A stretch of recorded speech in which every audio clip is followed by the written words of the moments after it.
And when I'm helpful, I'm hopeful. And when I'm helpless, I'm hopeless. Make hope a habit. We have to believe that we can influence our future.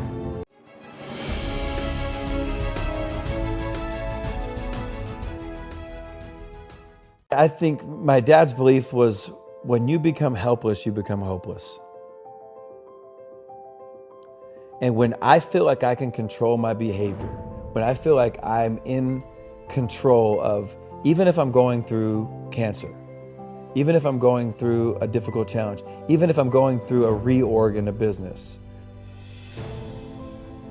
if I still feel like, okay, this is not optimal, but there's something I can do, then I'm helpful to myself. And when I'm helpful, I'm hopeful. And when I'm helpless, I'm hopeless. So my dad's belief always was to make hope a habit.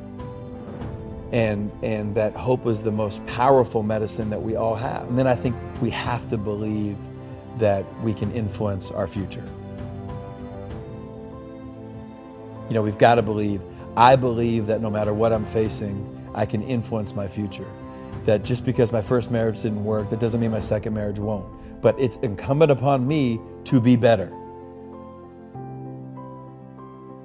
Right? And that's where, if I'm spending time, well, she didn't do this, there's nothing I can do about that.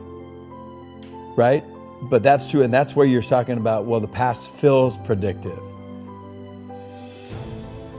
Right? Well, I thought, hey, what are you going to do to be different going forward? But so many people think the self-help industry is about things you do.